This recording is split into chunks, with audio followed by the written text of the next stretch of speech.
Hello বন্ধুরা, আমি doctor Tarakchandra সরকার বলছি। আজ আমি হোমিওপ্যাথি মেডিসিন আর্সেনিকাম অ্যালবাম নিয়ে আলোচনা করব। এটা একটা বিষ পয়জন, সেকো বিষ থেকে, সেকো বিষ বলা হয়, সেকো বিষ থেকে তৈরি আর্সেনিকাম অ্যালবাম। এর কমন নেম হচ্ছে হোয়াইট অক্সাইড অফ আর্টস। এটা থিম আয়োজন বলা যায়। এর খুব শীত বেশি, চিলি পেশেন্ট, খুব শীত বেশি। জ্বালা মানে আর্সেনিক, আর্সেনিক ছাড়া জ্বালা হওয়া যায় না, জ্বালা ছাড়া আর্সেনিক হয় না। তাছাড়া ফসফরাস, সালফার, ল্যাকেসিক, সিগিলিকয়, মেডোনিয়াম এদেরও জ্বালা আছে। তবে এর জ্বালাটা গরমে রিলিফ, এটা হচ্ছে মজার কথা। আর সবই ঠান্ডায় রিলিফ, কিন্তু এর জ্বালা গরমে রিলিফ। যে সমস্ত পদার্থ ভীষণ দুর্গন্ধ, পায়খানা প্রস্রাব যাই বলেন সবই দুর্গন্ধ, খামে দুর্গন্ধ। এদের সমস্ত পদার্থগুলো যেখান থেকে বের হয় তরল পদার্থগুলো, সেগুলো হেজে যায়। নাক, মুখ, কান যেখান থেকে বের হয় সেগুলো হেজে যায়, হেজে গিয়ে ব্যথা করতে থাকে, যন্ত্রণা করতে থাকে। এদের বমি ভাব বা নসিয়া থাকে, রান্নার গন্ধে বা রান্নার খাবারে এদের বমি পায় বা বমি হয়। আর্সেনিকাম অ্যালবাম এর সঙ্গে সিপিয়া পলসিকামেও দেখা যায় এই লক্ষণ।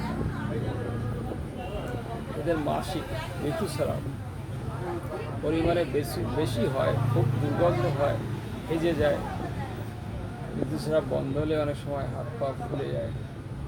অর্শের সমস্যা, এদের পায়খানা যদি শক্ত হয় সেক্ষেত্রে মলদ্বার ফেটে যায়, ফেটে গেলে জ্বালা করে, যন্ত্রণা হয়, গরমে রিলিফ হয়। দাঁড়াই থাকলে বা বসলে এদের এই যন্ত্রণা বাড়ে, কিন্তু পায়খানা করার সময় এই যন্ত্রণা এদের থাকে না। এটা একটা মজার কথা। আর জ্বর, ঠান্ডা আইসক্রিম খেলে, কোল্ড ড্রিঙ্কস খেলে বা ফ্রিজের জল খেলে বা এসি ঘরে থাকলেও যে ঠান্ডা সর্দি কাশি হয়, তাতে ভীষণ দুর্বল হয়ে যায়, জল পিপাসা খুব থাকে, তারপর খুব অস্থিরতা থাকে। সেক্ষেত্রে আমরা আর্সেনিকাম অ্যালবাম ব্যবহার করলে খুব দ্রুত এই রিলিফ পাওয়া যায়। এতে শ্বাসকষ্ট দেখা যায়।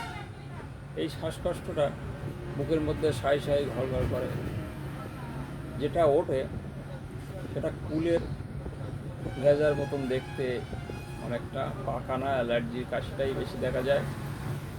শ্বাসকষ্টের সময় এরা উঠে বসতে হয়, শুয়ে থাকতে পারে না। দক্ষিণ পাশে শুলে এদের কাশিটা একটু কমে, রিলিফ হয়।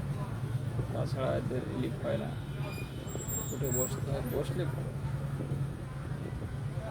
শ্বাসকষ্টে বা অ্যালার্জিতে এই আর্সেনিকাম অ্যালবাম খুব একটা ভালো মেডিসিন, যেটা অহরহ ব্যবহার করা হয়।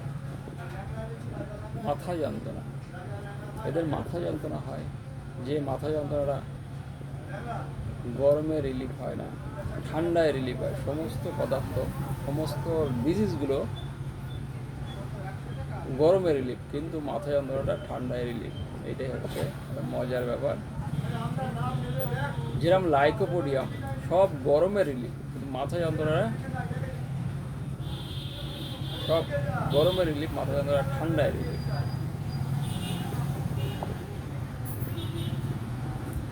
এরও তাই, সব গরমে রিলিফ, মাথা যন্ত্রণাটা ঠান্ডায় রিলিফ। এদের যে মাসিক হয় প্রচুর পরিমাণে হয়, ভীষণ দুর্গন্ধ, খুব দুর্বল হয়ে যায়, চুলকাতে দেয়, হেজে যায়। যদি মাসিকটা কম হয় সেক্ষেত্রে শোধ দেখা যায়, ফুলে যায়। এই হচ্ছে ব্যাপার। আর যদি কলেরা বা পাতলা পায়খানা বা বমি যদি হয় সেক্ষেত্রে তো খুব দুর্বল হয়ে যায়, দুর্বল হলে খুব দুর্বল হয়ে যায়, যার জন্যে চলাফেরা করতে পারে না। পায়খানাটা অল্প হয়, পরিমাণে অল্প হয়, ভীষণ দুর্গন্ধ, ভেজে যায়। আর কিছু জল খেলে বা কিছু খেলে বমি পায়। মারাত্মক জাতীয় যদি বসন্ত বা ক্যান্সার বা বা কার্বাঙ্কে যদি কিছু দেখা যায়, ফোড়া দেখা যায়, সেক্ষেত্রে ভীষণ জ্বালা করে, ভীষণ কাশি হবে। সিলি পেশেন্ট আগেই বলেছি, শীত খুব বেশি, জল পিপাসা খুব বেশি, আর জল পিপাসা এদের খুব বেশি, যার জন্যে এরা ঘন ঘন জল খায়। তবে অ্যাকোনাইটের মতন ঘন ঘন জল খেলেও বেশি খায় না, অল্প পরিমাণে খায়, মানুষ বিরক্ত হয়ে যায়। এতটা জল পিপাসা থাকে অল্প অল্প করে। ঘামটা খুব বেশি, ঘামের দুর্গন্ধ থাকে, প্রচ্ছাবে দুর্গন্ধ থাকে। জিপটা দাঁতে দাগ আছে সাইডে, মাঝখানটা লাল ভাব, যে দাঁতের দাগগুলো মার্কসল সিপিল নামে আছে, এতেও আছে। ডিজায়ারের মধ্যে আইসক্রিম, কোল্ড ড্রিঙ্কস, বিয়ার, ঠান্ডা জাতীয় জিনিস খেতে এরা ভালোবাসে। অ্যাভারশনের মধ্যে সুইটস আছে, মিট আছে, এরা খেতে পছন্দ করে না। আর ডিজ্যাগ্রির মধ্যে আইসক্রিম, কোল্ড ড্রিঙ্কস, বাসি মাংস, পচা মাংস, বিয়ার, এগুলো খেলে এদের সহ্য হয় না। ডিমের মধ্যে তেমন কিছু পাওয়া যায় না, তবে মাইন্ডের ক্ষেত্রে মাইন্ডটা খুব গুরুত্বপূর্ণ। এরা ভীষণ পরিমাণে ফাস্ট ফুড, ভীষণ খুঁতখুঁতে, এমনকি নিজের যেখানে থাকে সেখানে খুব পয়পটি পরিষ্কার, সব কিছু সাজানো গোছা। এমনকি যদি কারো চেম্বারে কোনো পেশেন্ট যায়, সেক্ষেত্রে দেখা যাবে সে খুব ফিটফাট, সবসময় ফিটফাট হয়ে থাকে, দেখলেই পাওয়া যাবে, সে ড্রেসপত্র দেখলেই পাওয়া যাবে ভীষণ ফিটফাট, নোংরা একদম সহ্য করতে পারে, সব গোছানো গাছানো। এমনকি নিজের যদি একটা ফটো টানা থাকে বা বই থাকে, যেগুলো ছড়ানো থাকে, সেগুলো আবার গুছিয়ে, যত কাজ থাক না কেন গুছাবে। দেখা যাচ্ছে কোনো পেশেন্ট এত অসুস্থ তবুও, বা ক্যান্সারের রোগী, সেক্ষেত্রে দেখা যাবে যে ডাক্তারবাবু এসছেন তারা দেখতে, তবু সে চুল আসিয়ে যাচ্ছে বা ড্রেসটা চেঞ্জ করছে, এটা হচ্ছে ব্যাপার। আর এদের মধ্যে একটা ভীষণ ভয়, রোগের ভীষণ ভয়। এই ভয়ের জন্যে আমি বহু পেশেন্টকে আর্সেনিক দিয়েছি, আরও সিমটম আছে, এক্ষেত্রে খুব ভালো করেছে আমার স্যারও দেন, যা রবীন বর্মন, এম পাল, এরা দেন। আমি এদের কাছে শিখেছি যে আর্সেনিক খুব ভালোভাবে কাজ করে।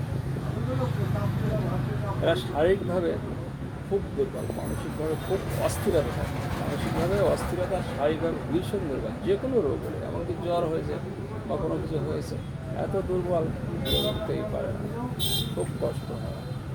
জ্বর হোক, পাতলা পায়খানা হোক, বমি হোক বা কোনো কিছু। আর এদের জ্বালা, মেন কথা হচ্ছে জ্বালা ভীষণ পরিমাণে, যা গরমে। এদের অ্যাংজাইটি, মাইন্ডের মধ্যে অ্যাংজাইটি আছে, টেনশান আছে, একটা ভয় ভাব কাজ করে, স্যাডনেস, মেলানকলি, এগুলো থাকে, বিষণ্ণতা থাকে, যার জন্য সবসময় ভাবে যে কোনো কিছু হলেই এতে আমি মারা যাবো, বা কিছু ডাক্তার ডাকতে হবে না। বাড়ির লোককে বলে আমার জন্য ডাক্তার ডাকতে হবে না, কী হবে ডাক্তার দেখে, আমি আর বাঁচবো না, সংসার কে দেখবে, আমার আর বাঁচার আশা নেই। এরকম একটা চিন্তাভাবনা এদের মাথায় চলে আসে। এই আর্সেনিক ভীষণ পরিভাবে কাজ করে। তাহলে আর্সেনিক আমরা কখন দেবো? যখন জ্বালা পাবো, গরমে রিলিফ, আর খুঁতখুঁতে ভাব, ফার্স্ট গ্যাস থাকবে, ফেয়ার অফ ডিজিজ থাকবে, জল পিপাসা থাকবে, জল অল্প পরিমাণে খাবে, ভীষণ দুর্বল।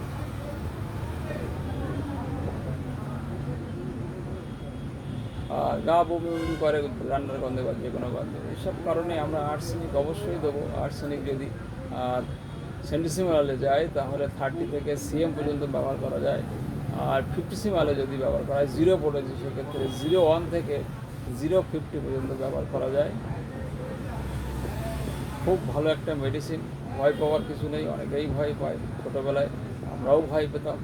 আমার কিন্তু এই 27 বছর প্র্যাকটিস আমি দেখেছি যে খুব ভালো একটা মেডিসিন যে আমরা ব্যবহার করি। খুব ধন্যবাদ সবাইকে। আমার এই ভিডিও ভালো লাগলে লাইক, শেয়ার ও কমেন্ট করবেন। খুব ধন্যবাদ। পরের ভিডিও আবার দেখা হবে, ভিডিও।